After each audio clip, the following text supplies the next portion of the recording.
Good morning, good evening, wherever you are in the world of darkness, and welcome to Rage Across New York, the werewolf venue.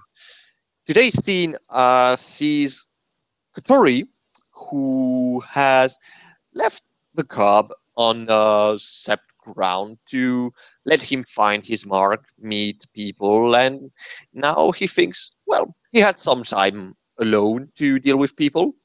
Let's see what he has done to adapt himself to his new environment. Before we start the real lessons, so he will search for Pyotr before he finds him near the shrine of Great White Mouse, and I will let Pyotr describe what he does there. Uh, Pewter will be in generally rugged clothing, boots, more durable canvas pants, and a black turtleneck. He'll be taking wedges of brie and molding them slowly into the more rounded shape that a mouse facsimile would have, and giving it little cardamom eyes and a tail with little bits of the wax filings that he has from the cheese wheel, and setting them forward in front of Mouse and giving a small prayer. He doesn't know the ritual of the cup yet, but he would be offering gnosis if he could. Just little things that he could. He was trying to think up something for Chimera, but besides making a dream catcher or something, there wasn't a whole lot that he could do that would be in both artistic sense and a simple sort of reverie. So he simply laid out a handful of feathers wrapped in a snakeskin to try and cover for that.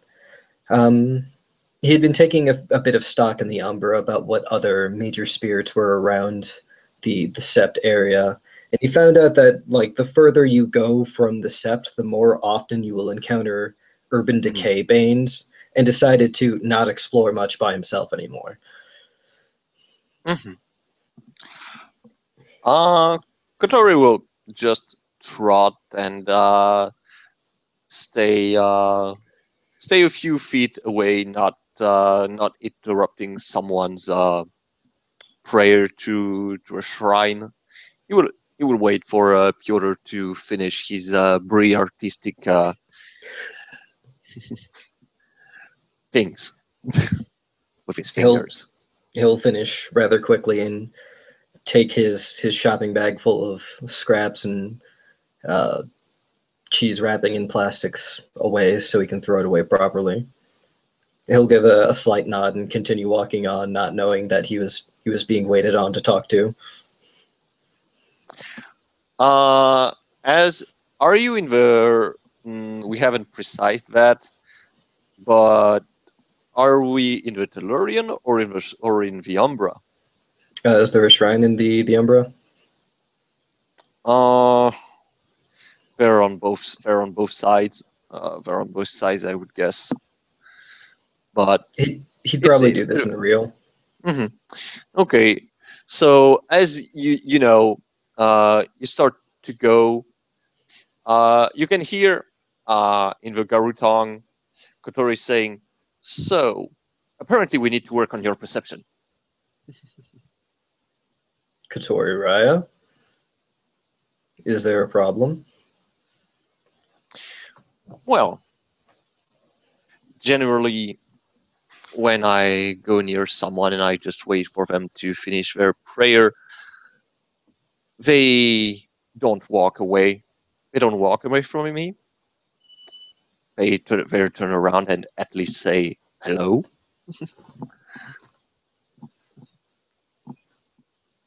Is this a matter of a dysfunctional greeting?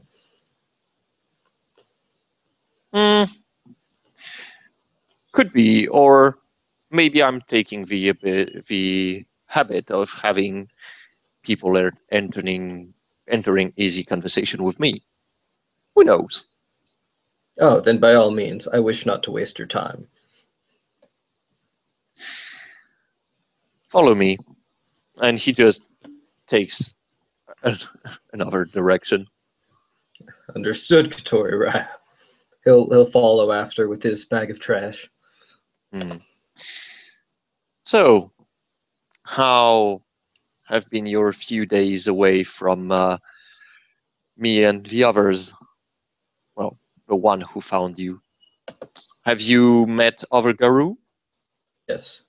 I've done my best to introduce myself to as many people as I can. The warder has given me passage within to the sept. The beta has acknowledged my presence and it allowed me into the sept proper. I'm still packless, and I am still tribeless. Hmm. Your tribe, well, you still have you have Fury too, if I remember correctly, right? Yes. Okay. Well, unless you find aspiration in another tribe, I think that, well, your tribe can be very obvious, but that choice will happen once you get your rite of passage. Once you will be recognized, someone from probably someone from your tribe or from the Shadow Lord tribe will come to you and give you a challenge according to the beliefs and tradition of the tribe, unless you express to me the fact that you would want to join another tribe. But this time hasn't come, and I believe that you don't really intend to go to another tribe right now. I intend to join a tribe that is both honorable and forthright amongst the Garou. I intend to be taught under a master that is both honorable and glorious, and I intend to follow a totem that is both wise and honorable. Mm-hmm. That does not necessarily preclude my breeding into any of those precepts, especially since I have found out that there was a Shadow Lord that attempted to drop off his pack in the abyss. Ooh. Oh, you! I love your character. uh, you can see that Kotori stops in his tracks, and he looks he looks into Piotr over his shoulder. Oh, I've seen you've heard the story then. Why would I not collect the tales? Hmm. True, true. Well, it's not something that Shadow Lords and Grandfather Thunder have been very proud of recently. In fact, Grandfather Thunder was probably quite angry at that. But have you, well, since you want to collect stories, do you know how the rest went? I do You not. know, what exactly then? They're going to continue to walk until they arrive near a giant tree, who bears marking paintings and trinkets of natives' origin, and he will stop near a totem, not very far from the tree. Does mm, does Piotr has academic? I would guess he has, since he's a Hamid. Yeah. You can make an intelligence academic difficulty standard. Let me just figure out how much that is. Actually, no, I don't have any academics. Oh, well, you can try at a higher difficulty, Okay. which is 7. Probably not. Ah, you never know. Well, there's one. Huh. Well, with one we can probably think that this is well, it looks it's a totem pole. It's a totem pole, and uh it looks like I'm sorry. Just Some saying. Native American in origin.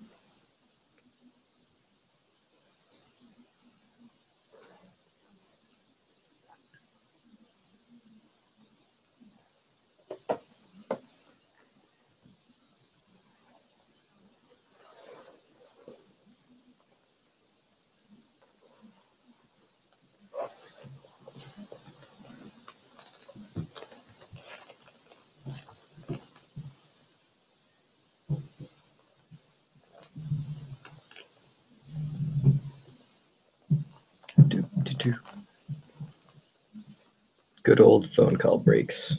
They're the best breaks. And we're Sorry. back.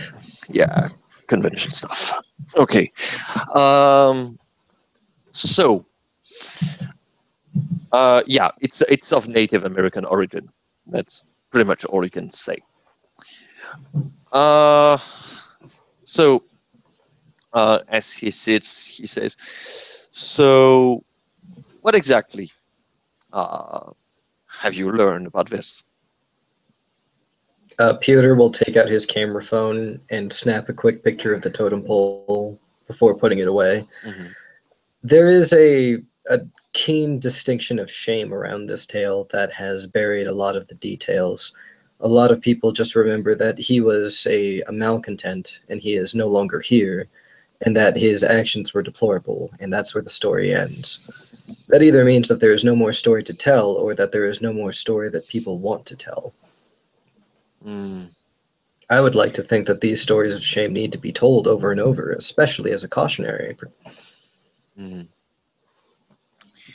Well, we went into the abyss uh, to search for a lost artifact.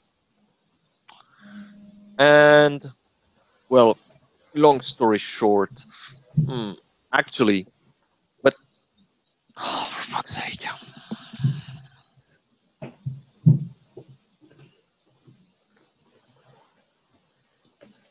For fuck's sake, indeed.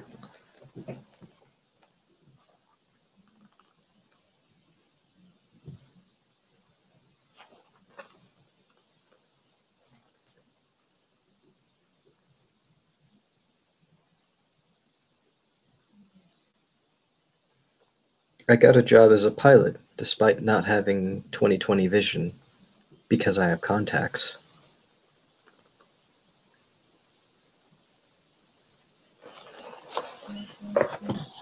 Okay, so we went to the abyss to find a lost artifact, and then what can you tell me about the what the runes are supposed to do? Well, beyond leading the war, they need to be the front line. Their rage overboils and is stoked consistently. They're the ones most suited to combating the worm where it dwells and where it breeds. Mm-hmm. True, true.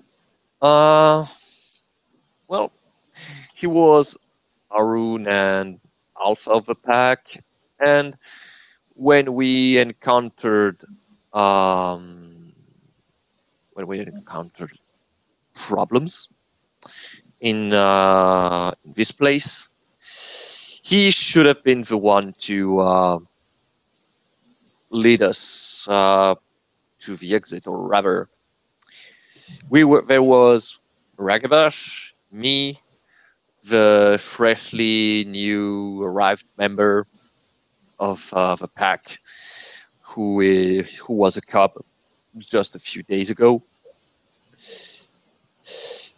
and he decided not to go last, and thus effectively Xavier gained his name Claude by the Abyss thanks to him.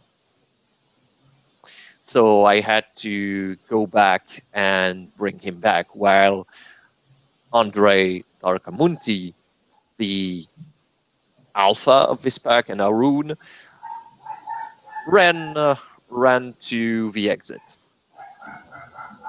Hmm. So for the Abyss, this is the tale. And then he managed to anger Black Unicorn himself. This poses an interesting question. The litany does cite, "Do not suffer thy people to tend to thy sickness." Do you think being too weak to run with your own legs, to make it to the exit of your own strength, a version of such weakness, a version of such sickness not to tend to? Hmm. Should I be offended if I am to fall unconscious in battle and have someone drag me away from the front lines? Hmm. It should be debatable. The whole point of having a pack is to stand strong together.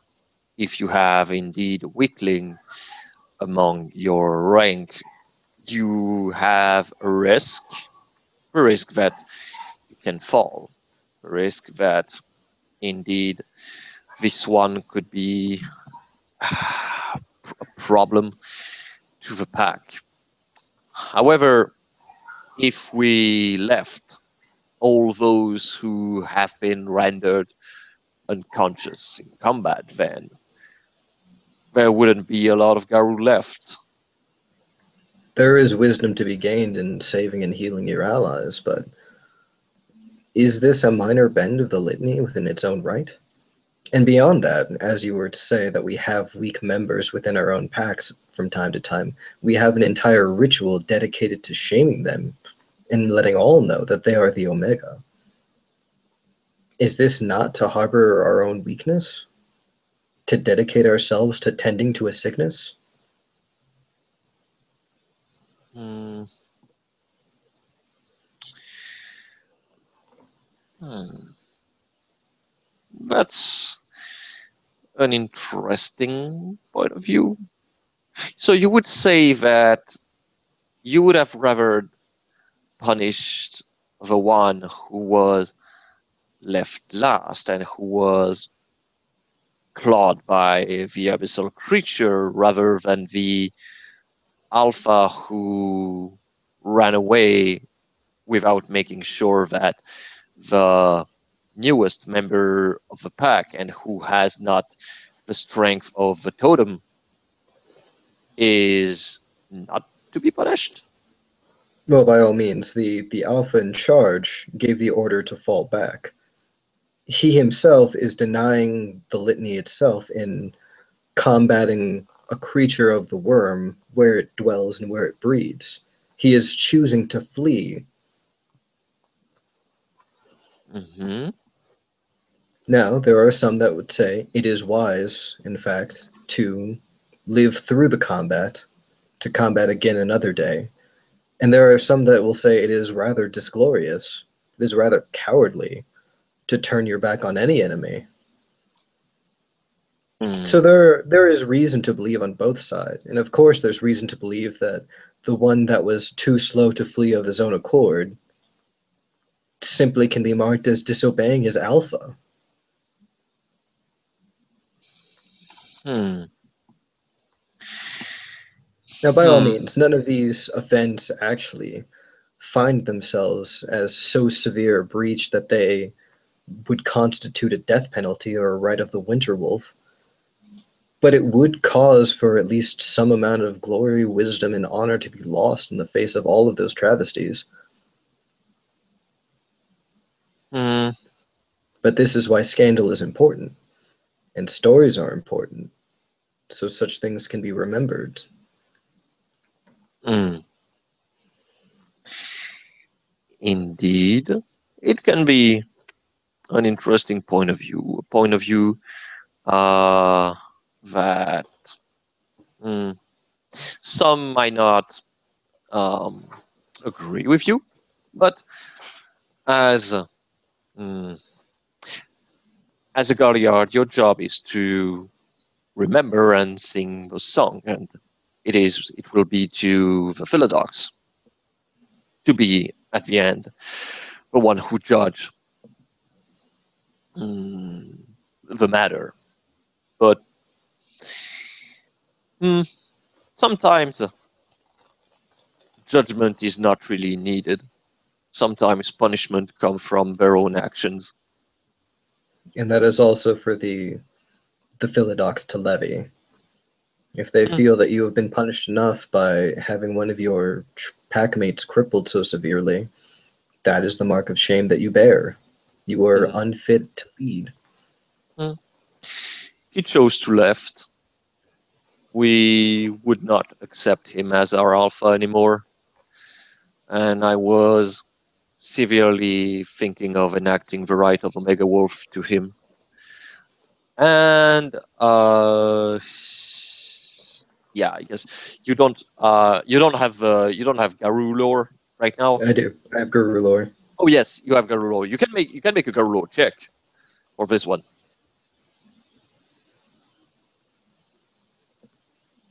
Difficulty? I would say standard. I would say standard. I got it. I know it. 5 successes. Okay, yeah, you know it's out of character. You know the right of Omega Wolf, or yeah. Okay, then yes, you know exactly why and how it's used for. Oh yeah. But then he said that he was a danger for the pack, and that he was going to work his way out. Well, ironically, that was the best punishment I could think of, because he went all the way down from here. That's the moment where he got Black Unicorn to be angry with him. Well, and then Grandfather Thunder came upon the Sept because he was displeased to have one of his own to put shame in the name of a tribe by angering another totem. But so, Piotr, so that I know more about how I need to educate you, can you tell me what you think are your strengths and what are your weaknesses? What are the side of yourself that you think you should reinforce to become a better Garou? I was raised as a kinfolk, so a lot of the very base expectations you would expect out of the human-natured side of the wolf aspect to be there. I was trained to be courteous, to be polite, to study the things that were important to both human and wolf society. I've been trained in combat, but more importantly, I've been trained to take care of a territory in very keen detail, to note when things are going awry or when certain things are moving in and invading in the less than friendly ways. I've been trained to make friends outside of my circles, to find new people worthy of putting money and influence in the right spaces. Now, this has all gone a bit to the wayside as I had to give up a bit of my resources and influences and contacts to the rest of the kinfolk as I became a Garou, as those resources belong to the Shadow Lord family that I belong to, that I no longer do. I see. Well, that's actually a very interesting thing. Well, I can't really judge for the human aspect of your existence. But well, I guess obviously one of the exercises that I will work with you is your perception as a wolf. I saw when I was with my Red Talent packmate when we were training the cubs. Homids, they tend to still think like homids when they are in lupus forms. This could be dangerous. Yes, the combination of both courtesy and physical interpretation. Mm, I wasn't actually thinking about this one, but yes, that's something that indeed homids tends to forget, that lupuses don't think and don't have the same. He thinks a little bit as he's searching for the word etiquette. Yes, I believe that's the right word. But I was, for example, thinking that one of the reflexes that I saw from a lot of homids when they turn into lupus is to search with their eyes, or that they are trying to get a trail by sniffing the air. It's been jarring, shifting down to forms and realizing that my eyes aren't the best sense that I have. Mm. Sound has been one of the more precarious ones. I'm not used to having ears on a swivel. Mm. Smell's been interesting with its own right, but everything just seems amplified. It's still harder to trace out one specific scent from a pile. Mm. And of course, the city ruins everything. Mm.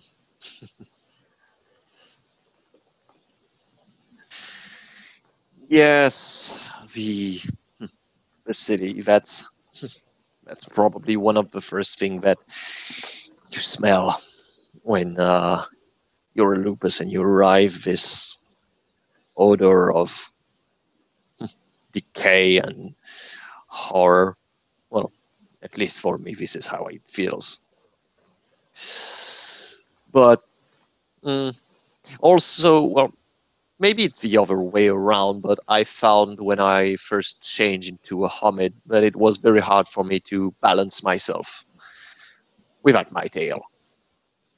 We Understood. all we all have to adapt ourselves to a body that is not ours. Hmm. And I will do more in the future to try and spend time in lupus. Thus, I may have corrected balance and an easier gait while sprinting. Hmm. I think I will do one of the exercise that we made.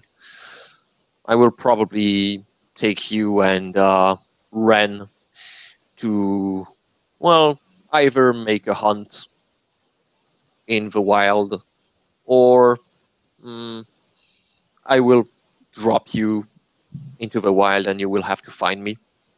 It's always it's always good to, well, make sure that you have the right survival skills to actually know how to find someone, find their trail, see when you're being observed, and how to make good ambushes.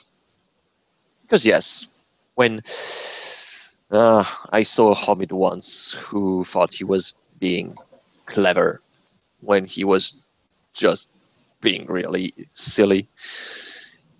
He didn't realize that his tail was out of the bush.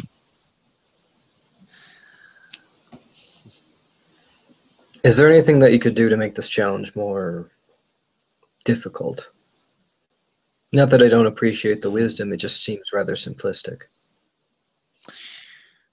Well,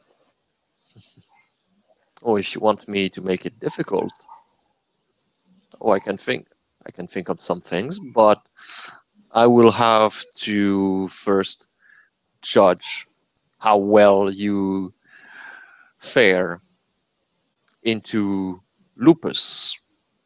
I would not want you to, well, not be prepared enough. I agree. I kind of agree with you that harsh lessons are the best one, in the sense that if you go and you poke a bear and the bear smash you against a tree, then you have learned a very good lesson that you don't poke the bear.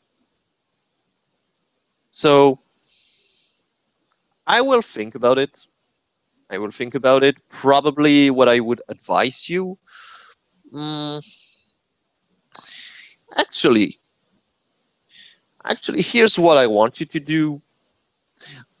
You said that you were going to do it yourself anyway, so this is a prolongation of it. I want you to be in wolf form most of the time, as much as you can. Probably be in wolf form for the next 3 days without going for the Hamid one, to have, well, a little exercise on how to be prepared, how to balance yourself.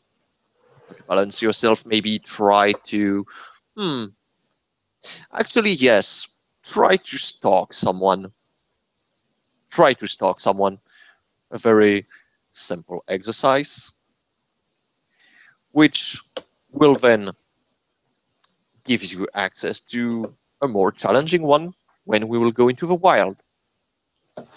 I don't want anyone accusing me of being coddled by the den parent. I don't want a free pass just because I'm young. Oh, don't worry. He looks at you. Oh, don't worry.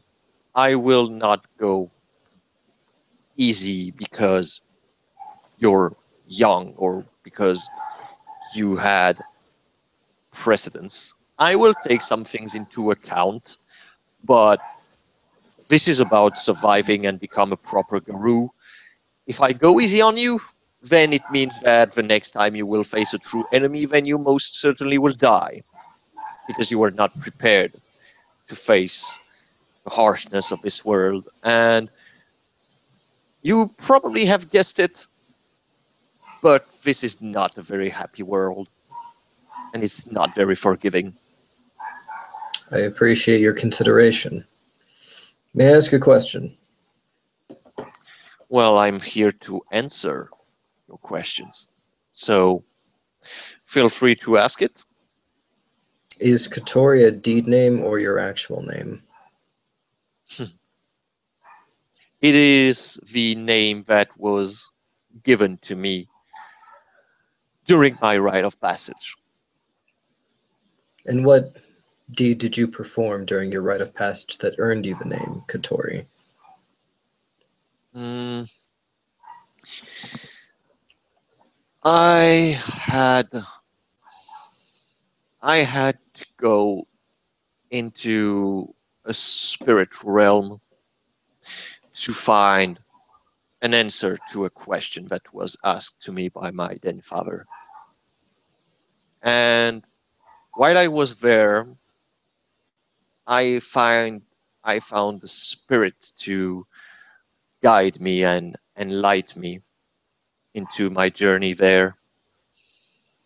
It was an owl spirit who kept me for longer than I should have.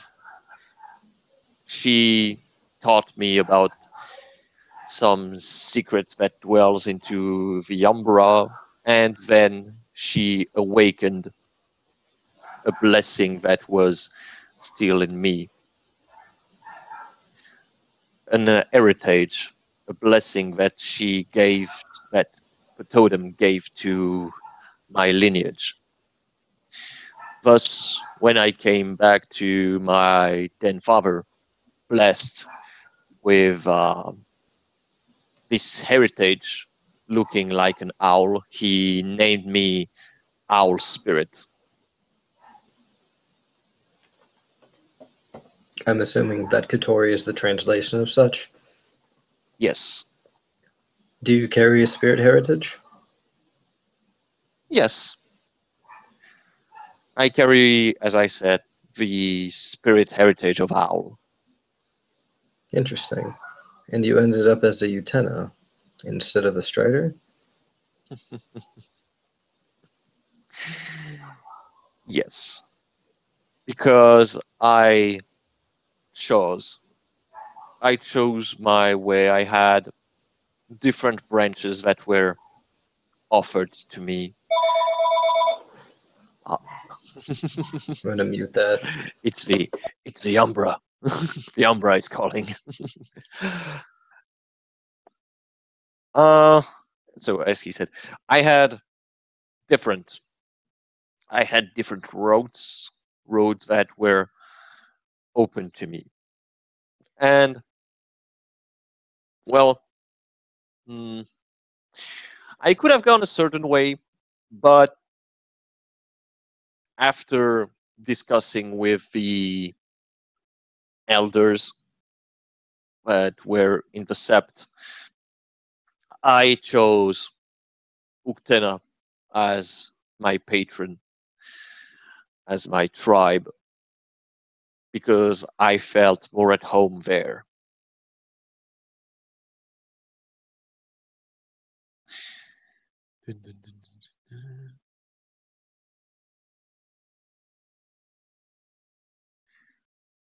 Hmm.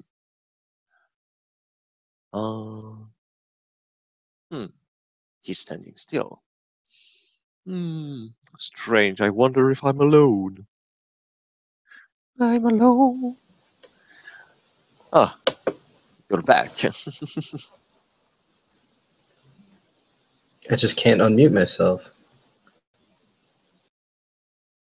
Yeah, that's weird. Because at some point you were still marked as muted, but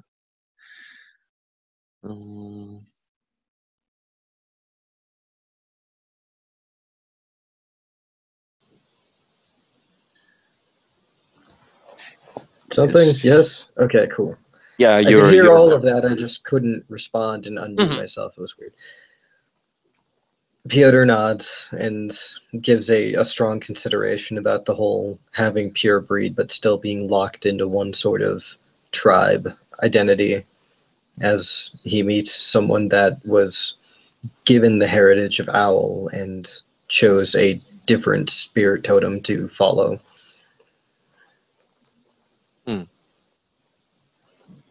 Oh, Enigma. But you will find that it is actually something that I've encountered among other Garus. They have received a blessing from different spirits, but they hail from other tribe. Do the spirits respect that? Owl, in her wisdom, saw that my road lied with Uktena, and she respected that decision. But I still pay tribute to Owl, as she and her brood are still part of my existence, as I tend to still respect her and show and thank her for having blessed my lineage with such heritage. Other spirits might be more, I would say they would be more angry with those, but they strictly depends. It strictly depends. I mean, when you look into the past of your ancestry, you sometimes find that you don't really belong to one tribe more than another. Sometimes you are even surprised to find certain ancestors among you. I haven't had the time to dwell into all of my ancestors, but I know that Owl always had a very important significance in native Hamid's culture. Or maybe it's because among the line of my ancestry, I would have silenced Rider Blood. It is rare. It is rare now among our nation to have someone who truly hails from one single tribe without having ancestors hailing from others at With some the point. exception of the Silverfang. Yes, the Silverfang and their purity is. Now, Hmm. does this act of changing tribe, do you think that will stunt the the benefits that Owl has besought upon you to your children? Mm, hmm. And when does it become a question of living up to the family lineage so you can make stronger warriors for Gaia and indulging in your own nature because you fit better with a different tribe? Hmm. Hmm. The line between indulgence Hmm. and honor in that exact sense. Hmm. He thinks. Hmm. From what I understand of my lineage,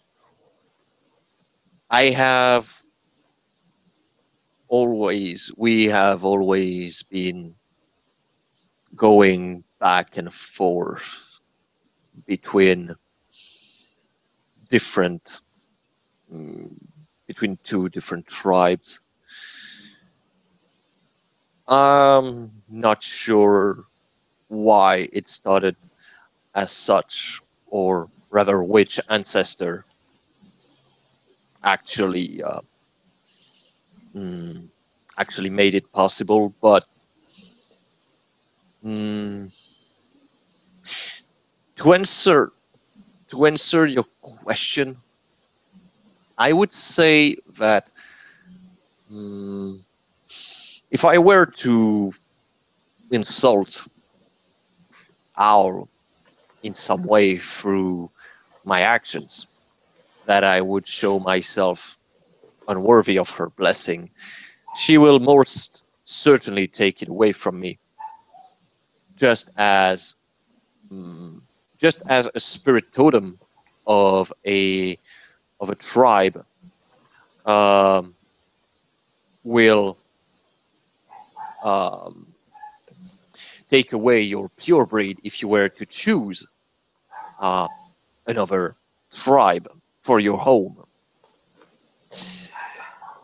Mm, I guess strangely they are more lenient towards the spirit heritage because it is a past deed from an ancestor rather than pure breed is the embodiment of the purity and the link of one tribe to a particular totem, whether the spirit heritage is a blessing, a direct blessing from the spirit to an individual rather than a tribe.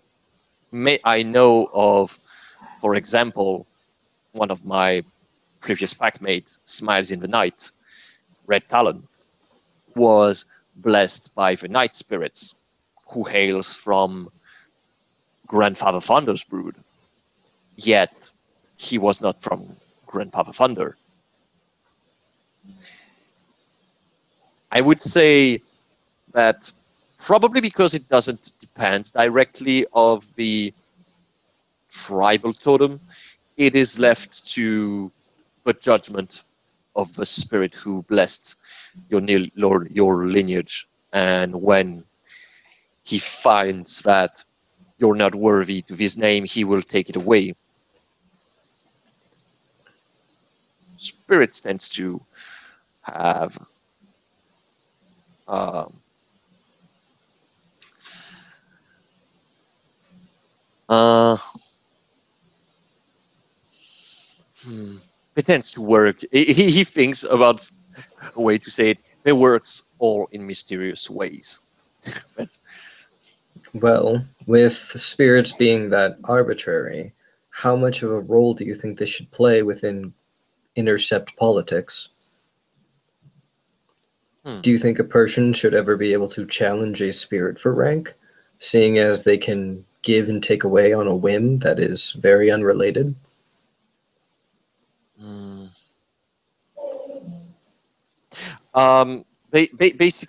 Basically, he's asking, since spirits can take stuff away, can we challenge the spirit like we would challenge another Garou? Pretty much. Should challenging a Mhm. spirit hold the same standards as Mm, challenging another guru? Especially mm, when you're challenging for things like rank or sept position. mm. Uh,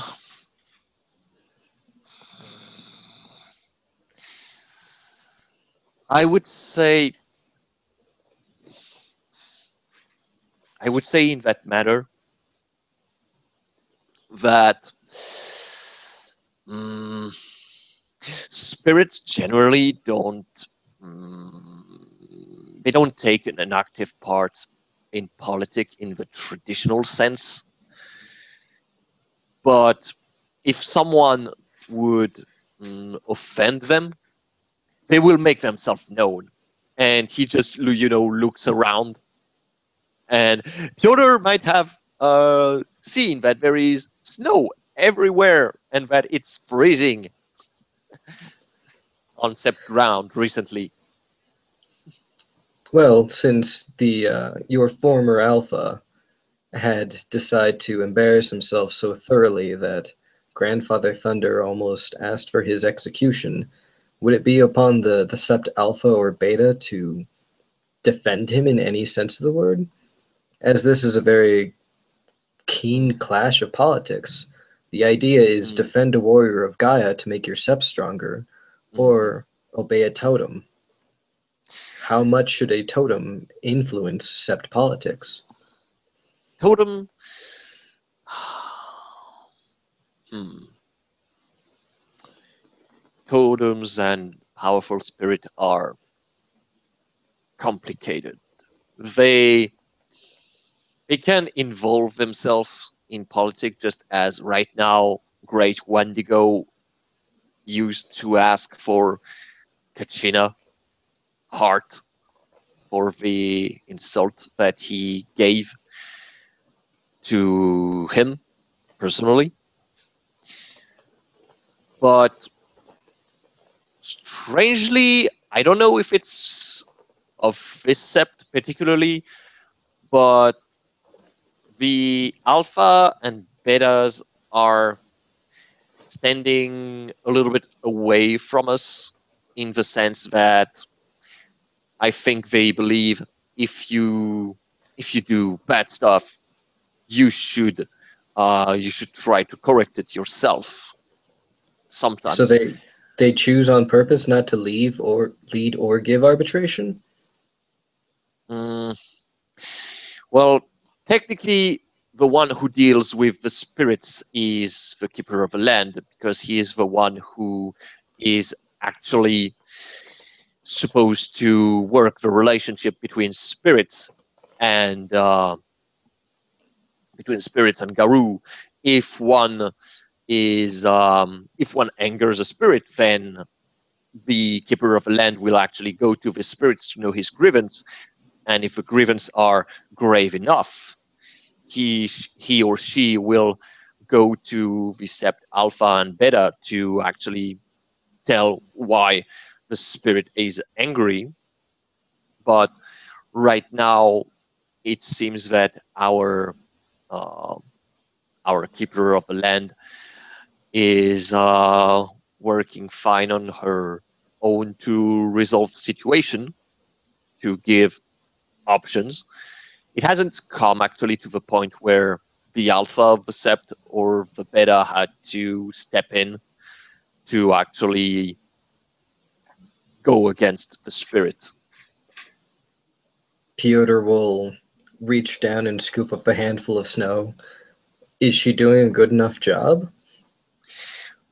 well, you had the choice of either losing the water and the color of the wild right now, immediately, or get Wendigo, a spirit of war, anger, and vengeance, to actually wait a lunar cycle for us to bring him the hearts of the traitor in exchange for their life. As a spirit, he's not going to, well, he's pretty, Wendigo is spiteful. He's not going to leave just because he agrees to wait. Thus, the question persists: how much should we care about totems? Especially if they're making unreasonable demands. Well, the logic is circular. You do not have to answer now. yeah. And I don't, and unfortunately, because that's actually a very interesting conversation to have.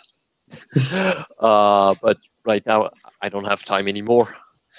But so I guess that for now, we will leave this philosophical question to rest, as probably we're looking at the snow and on the background there's Wendigo screaming like, I do whatever the fuck I want. I know, that's why we don't like you. Thank you, player, for playing, watcher for watching, and we will catch you next time. Woo.